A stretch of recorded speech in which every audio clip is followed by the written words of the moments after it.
Halo sobat sekalian, selamat datang di channel ini. Baru saja chapter 316 rilis dan apa yang terjadi di chapter ini benar-benar sesuai dengan dugaan kita di konten detail dan prediksi kemarin, di mana terungkap keinginan Chisaki yang sebenarnya.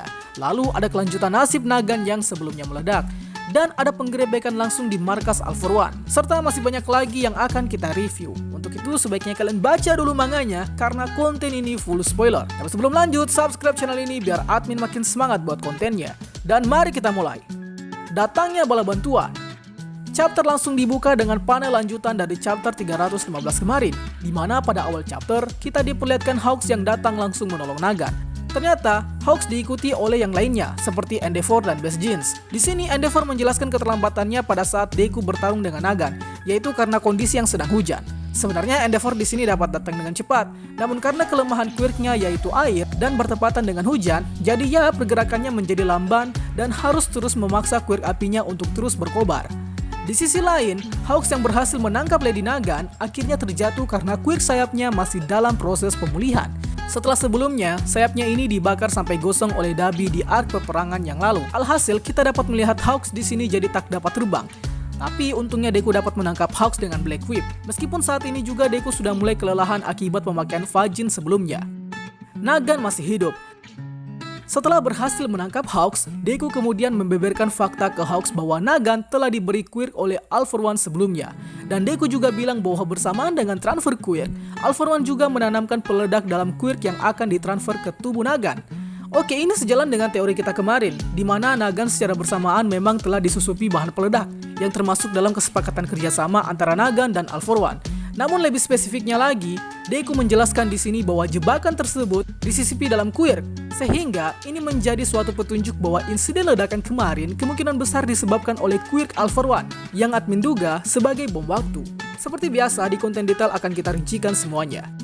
Setelah tahu fakta tersebut, Hawks kemudian berusaha membangunkan Nagan dengan cara memberitahukan bahwa dia adalah Hawks, penerusnya dari Komisi Keamanan Publik. Hawks menjelaskan bahwa Nagan telah diperdaya oleh All For One, padahal Nagan tak seharusnya percaya akan All For One. Namun ya mau gimana lagi, pada saat di Tartarus, Nagan masih belum menemukan seorang pahlawan sejati yang menjadi panutannya. Dan kini sebelum dia meledak, dia baru tahu bahwa Deku ternyata selama ini yang dia idam-idamkan sebagai pahlawan sejati. Memanfaatkan kesadaran Nagan yang mulai menghilang, Hawks meminta Nagan untuk menjelaskan mengenai informasi yang dia tahu tentang All For One dan antek-anteknya. Dalam benaknya, Nagan kemudian heran dengan apa yang terjadi dengan Hawks dan Deku. Apa yang membuat mereka berdua ini masih saja keras kepala untuk menjadi seorang pahlawan yang menjunjung tinggi keadilan yang dianggapnya palsu. Yang dalam hal ini, Nagan menyadari bahwa anggapannya selama ini tentang kepalsuan pahlawan dan penjahat sepertinya salah besar, karena tidak semuanya seperti yang dia kira. Tak butuh waktu lama, Nagan membongkar informasi rahasia mengenai All For One, yang dimana informasi tersebut memberitahukan ke Hawks dan Deku bahwa di 2 bulan ke depan, target harus dibawa ke gedung hutan Haibori. Target yang dimaksud di sini adalah Deku tentunya. Lanjut, Nagan membeberkan fakta bahwa ada beberapa villain lagi selain dia yang direkrut oleh All For One. Dan ya, admin menemukan beberapa hal menarik yang tak disangka-sangka. Bang Hori ternyata menyiapkan kejutan yang luar biasa untuk kita sebagai fans My Hero Academia. Tahukah kalian apa? Jika kalian menemukan sesuatu yang menarik di chapter kali ini, langsung isi di kolom komentar. Masih dalam keadaan sadar rupanya, Nagan menanyakan Hawks dan Deku perihal mengapa mereka berdua masih saja berkomitmen dengan konsep pahlawan. Karena Nagan tak paham dengan pola pikir mereka berdua. Mendengar perkataan pemuda tersesat ini, Hawks memberitahu ke Nagan bahwa ada seseorang yang membuat Hawks selalu optimis untuk menjadi seorang pahlawan. Dan siapakah dia? Tentu saja Endeavor. Perjanjian Deku dan Chisaki. Setelah pertarungan Nagan versus Deku selesai dan dimenangkan oleh Deku, kini si Tumbal kemudian menuntut agar Nagan menepati janjinya untuk bertemu si bos. Namun apa daya, Nagan ya sudah KO, mau gimana lagi? Kecuali Chisaki punya tangan di sini baru dia bisa nyembuhin Nagan, terus memaksa buat ketemu si bos. Tapi keadaan berkata lain dan ya Chisaki di sini kayak bocah hilang yang cuma tahu beres. Di sini Chisaki semakin memperjelas alasannya mengapa dia mencari si bos, yang alasannya di sini sudah sesuai pula dengan dugaan kita sebelumnya, bahwa Chisaki memang hanya ingin meminta maaf kepada bosnya atas segala kesalahan yang telah dia perbuat. Ini orang psikopat ternyata punya hati nurani juga. Mendengar hal ini, Deku mengingatkan kembali ke Chisaki dengan perlakuan yang sudah dia lakukan kepada Eri sebelumnya. Dan ya, Chisaki semakin merasa bersalah setelah dipanas-panasin sama Deku. Alhasil, Chisaki juga ingin meminta maaf ke Eri, mengingat apa yang dilakukannya dahulu memang tak berperi kemanusiaan. Deku kemudian berjanji ke Chisaki, jika memang dia juga memiliki rasa simpati ke Eri, maka keinginannya untuk bertemu si bos akan dikabulkan oleh Deku. Dari sini kita tahu lah ya kalau Chisaki sepertinya mulai mempercayai Deku. Menciduk All For One. Setelah drama Chisaki dan Deku tadi, kini kita kedatangan All Might dengan mobil Herculesnya yang sudah terlihat penyok. Singkat cerita, All Might di sini hanya bertugas untuk membawa Chisaki dan Nagan ke rumah sakit. Sebenarnya Deku juga harus ikut ke rumah sakit, mengingat kondisi Deku yang kalau kalian perhatikan, sudah sangat kelelahan akibat Deku tak pernah beristirahat selama berhari-hari. Hal ini ditandai dengan tampang Deku yang sudah cukup kacau seperti mahasiswa yang sedang memikirkan judul skripsinya. Padahal sudah semester 6, anjir itu sendiri. Namun ya, namanya karakter utama dalam genre shonen, di sini Deku pastinya keras kepala dan lebih memilih melanjutkan penggerebekan All For One ketimbang beristirahat. Kita kemudian diperlihatkan ke lokasi di mana markas keberadaan All For One berada, yang dimana markas yang All For One berada ini adalah mansion tempat tinggal organisasi Creature Rejection Clan, yang sebelumnya semua anggota sektenya sudah dibantai oleh League of Villains, dan setelah peperangan, mansion ini jadi markas baru mereka. By the way, dalam waktu dekat di season 5 ini akan diperlihatkan siapa itu Creature Rejection Clan.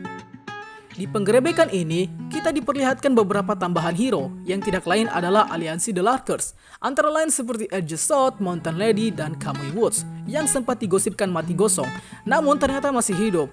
Pertanyaannya, mengapa tim The Larkers bisa ikut campur dalam pencarian All For One? Hal ini dapat dipastikan kalau mereka sebelumnya sudah dihubungi oleh Top 3 pula, bahwa mereka akan bekerja sama dengan Deku dalam mencari jejak sisa-sisa Paranormal Liberation, yang hal ini sempat ditis pada chapter 311, di mana Hawk sebelumnya meminta Edge Sword untuk mencari tahu petunjuk keberadaan All For One dan antek-anteknya. Kembali ke Deku, kini dia maju paling depan tak sabar untuk segera menjitak si botak All For One. Setibanya di dalam mansion, yang ditemui Deku tak ada All For One atau Shigaraki maupun antek-anteknya. Namun beberapa saat setelah itu, Dajjal kemudian muncul dalam bentuk hologram dan memuji atas pertarungan yang Deku telah lakukan bersama Lady Nagan. Selama hologram tersebut muncul, All For One hanya mengoceh tentang konsep penjahat yang diyakininya. Yang hal ini tentu saja dilakukan untuk mengguncang mental Deku dalam perjalanannya sebagai pahlawan.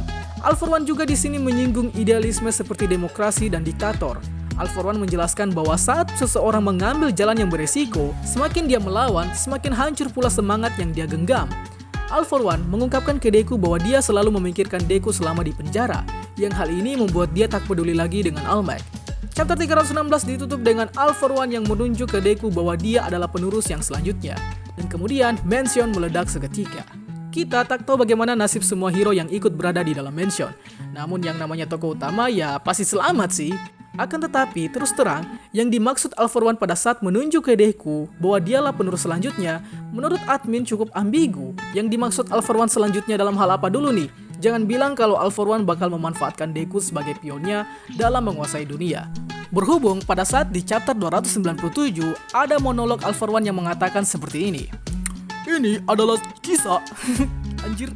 Ini adalah kisah di mana aku menjadi Raja Iblis. Nah lo gimana tuh? Isi pendapat kalian di kolom komentar. Itulah pembahasan kita pada kali ini. Sangga apabila aduh lucu deh.